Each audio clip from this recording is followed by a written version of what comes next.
From the Paris of the Midwest, it's Tuesday, April 23rd, 2019. I'm Jer Stays. And I'm Cheyenne Oserini, in for Sven, who is home with a sick kid. Welcome to an update edition of Your Daily Detroit.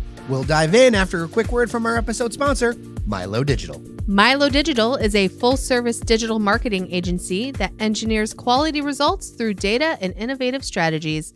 Learn more at milodetroit.com. Detroit has landed a big project that's another signal that the Motor City can also be the Mobility City. Google's self-driving car arm Waymo is opening what they're calling the world's first factory completely dedicated to the mass production of Level 4 autonomous vehicles. It will be Waymo's second facility in Michigan and will be located at a repurposed American axle and manufacturing facility at the Hamtramck Detroit border. They're partnering with Magna to transform Chrysler Pacifica minivans and Jaguar I-Pace electric vehicles into self-driving vehicles, most likely for their new ride-hailing service. This increases the chance that Detroit would be the second market for Waymo One, currently launched in Phoenix. So what exactly is a Level 4 autonomous vehicle? That's a car that can work without the driver, but only under certain circumstances, such as on a highway. While on city streets or inclement weather, the driver would take over. As we talked about on a recent Daily Detroit podcast, full Level 5 autonomy is mostly still ways away, but Waymo is considered to be the technology leader. The factory will be open in mid-2019 and will be home to about 400 jobs. Bedrock Real Estate reportedly helped make the deal happen. UBS, a global investment bank, opened their new 11,000 square foot space in downtown Detroit last night. It's on the third floor at 1217 Woodward, right across from the old Hudson site. The building used to be a Kresge and will serve as an office space for 10 advisors, representing an expansion in the region, and the first time UBS has had presence in the city itself. Half of the space is set aside for local UBS-approved nonprofit organizations to host board meetings and other activities. You know, I had a chance to see this one last night. It's pretty deluxe, as you'd imagine for a wealth advisor's office. I love that big metal map of Detroit that also has the UBS logo. Nice touch. There's word that 81 new residential units are going into an area near Lafayette Park. The development, called Pullman Parc, has a variety of renderings for modern-looking townhomes, park homes, and corner flats. The units are intended for purchase and will vary from 620 to 3,500 square feet, and the prices have a wide range too. They'll start at $250,000. That's about $90,000 more than the median home price in our region, and some units will run north of $750,000. The 5-acre project is a joint venture comprised of Detroit-based Broder and Sachse Real Estate, Farmington Hills-based Hunter Pasteur Homes, and Southfield-based Woodborn Partners. Construction is starting this year and will be complete sometime in 2020. Plum Market says it plans to open a new eatery inside the Henry Ford Museum this winter. The new location will be called the Plum Market Kitchen at the Henry Ford. It will replace America Doghouse, which closed earlier this year, according to the Freep. On tap are artisanal baked goods from local bakehouses, plus health-conscious, all-natural, organic, and locally sourced options. It will also feature outdoor seating and a separate entrance from the museum. It's the first time Plum Market has partnered with a cultural destination, although it operates a market and prepared food storefronts at Detroit Metropolitan Airport, plus stores at Oakland University. The upscale grocer also plans to open 2 mini stores in Detroit later this year. One, a street concept store inside the Ally Detroit Center on Woodward. The other, a cafe and market inside the Henry Ford Detroit Pistons Performance Center, which is currently under construction in the new center.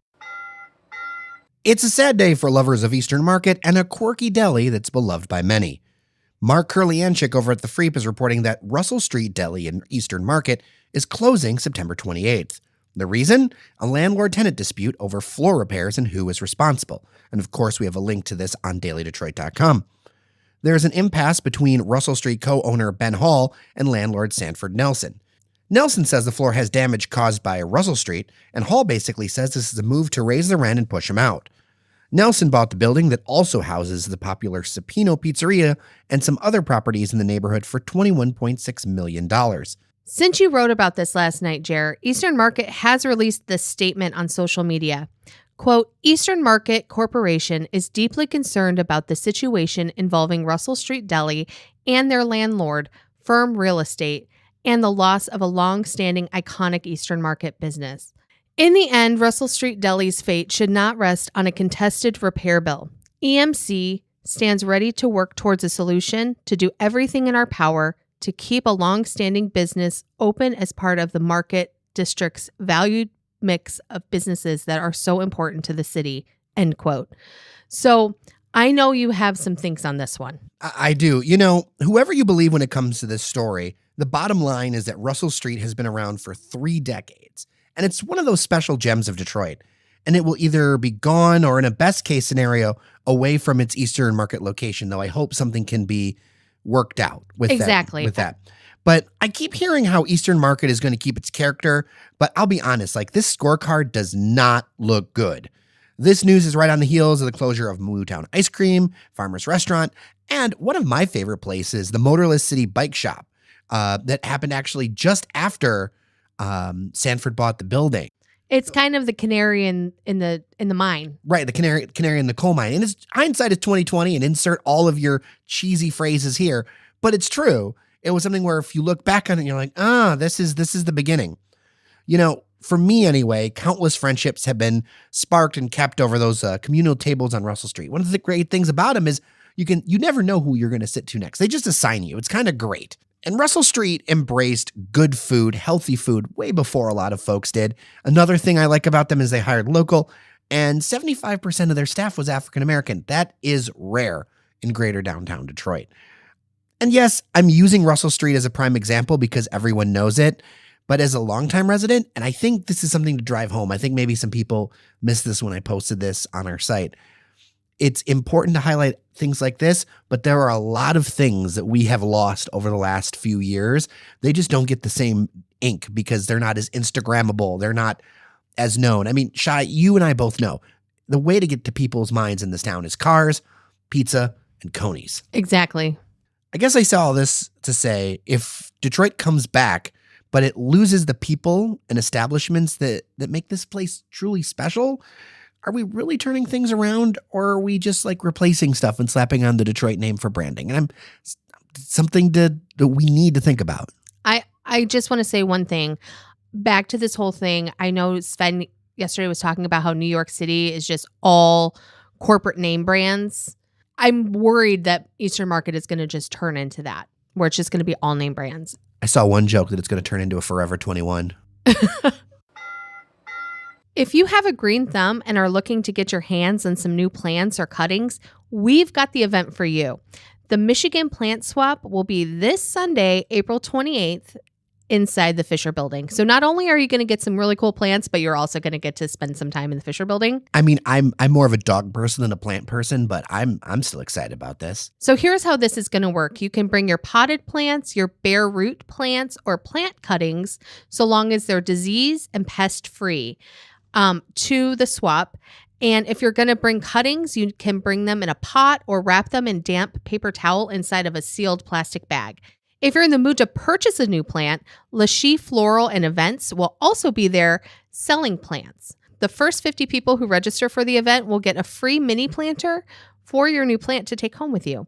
There will also be a raffle for a free plant and a piece of artwork.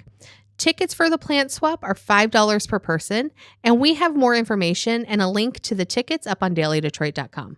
And I'm just going to make a little note. The organizer, Julie, is a pretty awesome lady. She really is.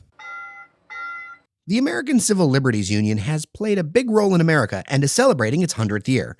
And they're doing it right here in Detroit this Wednesday, April 24th at Cobo Hall, with a day and evening of free programming. The 3-part theme of the event is mass incarceration, immigrant rights, and voting rights. There will be displays on all these things. To share a bit more about the ACLU 100 event, here's Rod Montz, the event spokesman for the ACLU of Michigan. Ours is a one-day experience. It goes from 10 a.m. to 8 p.m., but it's really going to be a very full day. We have 3 very interesting, informative, inspiring exhibits around voting rights, immigrants' rights, and reducing mass incarceration. In addition to those interactive exhibits that people can tour throughout the day, during 2 portions of the day from 12 to 2 and from 5 to 8, we're going to have a series of talks, speeches, and live performances. featuring, some really well-known local artists, one elected official, Secretary of State Jocelyn Benson. And I think people will find our lineup to be both entertaining and diverse and representative of the communities that we serve through our work around those three areas. One of the guests I'm really interested in is Saladin Ahmed, a comic book and sci-fi author who worked on The Amazing Spider-Man, among a bunch of other titles. His talk, starting at 6:55 p.m., is called Social Justice as a Superpower. Of course, we'll have a link in the show notes with more information about the free event if you want to stop on by. And that's your Daily Detroit. Hope you enjoyed the show. If you really love what we're doing, be sure to support us on Patreon at dailydetroit.com/join. I'm Cheyenne Oserini. Sven will be back tomorrow. And we've got some great interviews on tap for the rest of this week, don't we? We sure do.